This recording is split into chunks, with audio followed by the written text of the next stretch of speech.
Welcome back जी। मईशत के हवाले से गुफ्तगू को आगे बढ़ाते हैं और रियल एस्टेट सेक्टर जो कि पाकिस्तान का एक बड़ा अहम सेक्टर है और इसकी जो ग्रोथ है उसके हवाले से भी बड़ी बातें की जाती हैं कि किस तरीके से रियल एस्टेट सेक्टर जो है वो इकोनॉमी के अंदर एक बड़ा अहम किरदार अदा करता है। इस हवाले से हम बात करेंगे कि रियल एस्टेट सेक्टर की इस वक्त जो हालत है वो क्या है और बजट में ऐसा क्या किया जाना चाहिए कि इस सेक्टर को फ़ायदा हो। मोहम्मद एहसन मलिक साहब हमारे साथ मौजूद हैं जो कि रियल एस्टेट एनालिस्ट हैं। अस्सलाम वालेकुम जी। सर बहुत शुक्रिया प्रोग्राम में वक्त देने के लिए। इस वक्त जो सूरत हाल है अगर पहले थोड़ा सा उसको आप समराइज़ कर दें हमारे लिए कि रियल एस्टेट जो है वो सेक्टर हमारा इस वक्त क्या कर रहा है परफॉर्मेंस के हवाले से, कहाँ खड़ा है? बिस्मिल्लाहिर्रहमानिर्रहीम। अब ऐसा सबसे पहले तो ये है कि मैं यहाँ पे कहूँगा कि पब्लिक को ना उसको प्राइम मिनिस्टर शहबाज शरीफ से बहुत ज़्यादा एक्सपेक्टेशंस हैं कि वो डिलीवरी देंगे, लेकिन समहाउ बहुत अनफॉर्चुनेट हुआ कि 2 दिन पहले प्राइम मिनिस्टर ने प्री बजट कॉन्फ्रेंस की जिसमें तमाम बिजनेसेस को ऑन बोर्ड लिया गया, चाहे वो इंडस्ट्रियलिस्ट हैं, चाहे वो एग्रीकल्चरिस्ट हैं, चाहे वो आईटी के हैं, लेकिन रियल एस्टेट सेक्टर के किसी नुमाइंदे को ऑन बोर्ड नहीं लिया गया। ठीक है कि उनकी तजावीज़ को देखा जाए। यही अलमिया है हर दफ़ा बजट में कि जब भी आप कोई भी बजट की तैयारी करते हैं जो कंसर्न लोग हैं उनको ऑन बोर्ड नहीं किया जाता, जो आपके पावर कॉरिडोर्स में घूम रहे होते हैं उन लोगों की मंशा के मुताबिक आप बजट तैयार कर देते हैं। यही एक बहुत बड़ा फ़र्क है गुड टैक्सेशन और बैड टैक्सेशन का।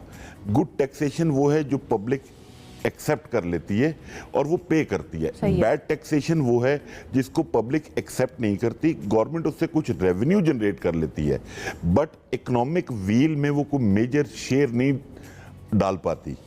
अभी मेरे ख्याल में जो प्राइम मिनिस्टर ने अपनी स्पीच में कहा प्री बजट कॉन्फ्रेंस में कि नॉन प्रोडक्टिव एसेट्स को हम टैक्स करने जा रहे हैं, मतलब उसने काफ़ी लोगों को पैनिक किया हुआ है। मेरा एक क्वेश्चन है छोटा सा प्राइम मिनिस्टर साहब से, वो ये कि पहले क्योंकि मिफ्ता साहब 2, 3, 4 दफ़ा ये बात रिपीट कर चुके हैं कि पीटीआई गवर्नमेंट ने एमनेस्टी स्कीम दी है रियल एस्टेट सेक्टर को, उससे लोगों ने बहुत बेनिफिट लिया है। मेरी आपसे भी रिक्वेस्ट है कि सिर्फ मेरे तो नॉलेज में है, मैं बता देता हूँ कि आप लोग सिर्फ एक दफा वो फिगर्स तो चेक करें कि उस एमनेस्टी से कितने लोगों ने फायदा उठाया है। क्योंकि पब्लिक जितनी है, क्या है फिगर्स बता दें। मतलब मेरे ख्याल में तो 3 डिजिट से ज्यादा एप्लीकेंट नहीं आए उस एमनेस्टी स्कीम में। अच्छा। तो क्या आप लोगों ने सिर्फ उन पावर कॉरिडोर्स में 3 जो डिजिट से ज्यादा से मतलब 999 लोगों से ज्यादा नहीं आए? मैं तो कहता हूँ ये भी बहुत ज्यादा बोल दिया आपने, लेकिन सैकड़ों। तो बात ये वो आपने किसको एमनेस्टी स्कीम दी? मतलब लोगों को नवाजना था, जिनके प्रोजेक्ट्स इलीगल थे उनको लीगलाइज करना था, जितने भी उस गवर्नमेंट के फेवरेट लोग थे जिनके प्रोजेक्ट्स थे उनको लीगलाइज किया।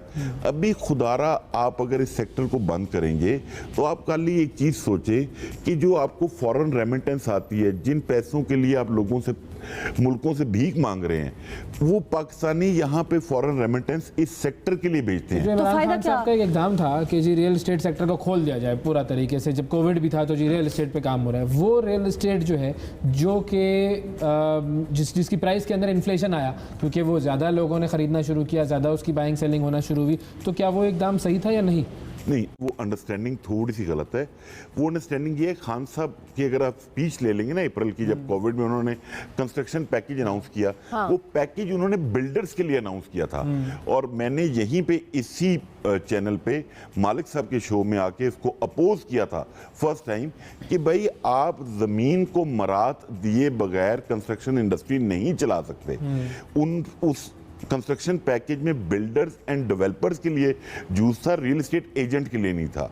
उसके बाद जब बजट आया तो उसके अंदर गेन टैक्स के पीरियड को जब रिड्यूस किया तो लोगों को ये अंडरस्टैंडिंग आई कि शायद गवर्नमेंट को थोड़ा सा पॉजिटिव नोट पे जाना चाह रही है। तो एक सर्कुलेशन स्टार्ट हुई। उसका क्रेडिट पीटीआई गवर्नमेंट को नहीं जाता किसी भी लिहाज से। तो अब इस बजट में क्या ऐसा काम है जो होना चाहिए? हमने अपनी बजट प्रपोजल्स फाइनेंस मिनिस्टर को, प्राइम मिनिस्टर को, एफबीआर को, तमाम जो कंसर्न इंस्टीट्यूशंस हैं उनको भिजवाई हुई हैं, वो क्या है? उन पे बातचीत भी चल रही है। मेन अगर बता मोटी-मोटी दें अगर उसमें आप मोटी मोटी उसमें बात ये है कि आप 1% एडवांस टैक्स चार्ज करते हैं फाइलर को, सही है, ठीक है, जो भी फाइलर है, और वो आप साल के रिटर्न के बाद उसको वापस कर देते हैं कि ठीक है आप अपने टैक्स रिटर्न में क्लेम कर लें। तो आप अगर लोगों को अट्रैक्ट करना चाहते हैं तो आप उसको 0.25% कर दें, वो तो आपने उसको वापस ही करना है उसके पैसे, ठीक है। और उसके बाद जो गेन वन लेते हैं तो उस वन को कहीं इन्वेस्ट करके जो है वो उससे पैसे कमा लेते होंगे और फिर उसके बाद वन वापस कर देते होंगे, तो उससे हुकूमत को जो इनकम हो रही है वो कम नहीं हो जाएगी? नहीं, हुकूमत को इनकम कम नहीं होती, क्योंकि बेसिकली आप फाइलर हैं, आपने प्रॉपर्टी परचेज की, आपने 1% at the time of purchase आपने पे कर दिया, दे दिया, लेकिन उसके बाद आपने साल के तौर पे 100 रुपए थे वो मैंने दे दिए, आपने दे दिए, ठीक है। बिल्कुल। अब एक साल बाद वो आप कह रहे हैं कि गवर्नमेंट मुझे 100 रुपए वापस कर देती है। 100 रुपए आप जब आप टैक्स रिटर्न फाइल करते हैं, अपने एक्सपेंसेस वो शो 100 करते रुपए हैं, जो गवर्नमेंट ने एक साल तक रखे अपने पास, उस पर 100 रुपए पर 10 रुपए कमाए हों आपने? नहीं, वो इतनी अमाउंट नहीं बनती है अच्छा। जो इसको बेनिफिट करे गवर्नमेंट को। ओके। तो मैं ये कहता हूं कि आप लोगों को कंफर्टेबल कर दें कि आप उसको 0.25 कर दें। ठीक है। सेकंड चीज जो सबसे बड़ा इशू आ रहा है, गवर्नमेंट को भी आ रहा है, अभी बजट में हमने प्रपोज किया है कि ये जो एफबीआर के पास एक पावर है अंडर सेक्शन 68/4 सही है। कि वो वैल्यूएशन टेबल असेस करती है डिफरेंट एरियाज सही की, है। उसको खत्म होना चाहिए। अच्छा। एक पाकिस्तान में सबसे बड़ा प्रॉब्लम यह है, एक प्रॉपर्टी है कोई भी, उसकी 3-4 गवर्नमेंट वैल्यूज हैं। आपका एफबीआर उसको अलग वैल्यू रेज कर इशू करता है, डीसी रेट उसका अलग होता है, कैंटोनमेंट रेट अलग होता है, मार्केट रेट अलग होता है। क्या हम एक नहीं कर सकते उसको? ये तो मैंने काफ़ी एडवर्टीजमेंट भी की इसके ऊपर और काफ़ी पावर कॉरिडोर में कन्विंस भी किया, लेकिन हर एक की अपनी अजारादार, कोई भी अपनी पावर्स को फॉरगो नहीं करना चाहता।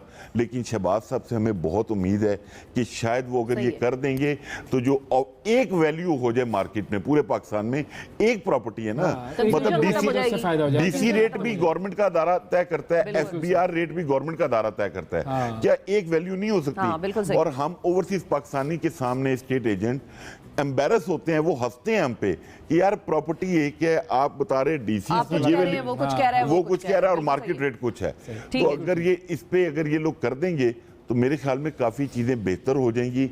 और सबसे पहली चीज़ है कि इसको निगलेक्ट नहीं करना चाहिए, जिस तरह प्री बजट कॉन्फ्रेंस में निगलेक्ट किया गया। और इसमें मैं समझता हूँ फाइनेंस मिनिस्ट्री की नालायकी है, एफबीआर की नालायकी है कि उन लोगों ने इस सेगमेंट के लोगों को ऑन बोर्ड नहीं किया। बहुत शुक्रिया अदा करेंगे हसन साहब आपका।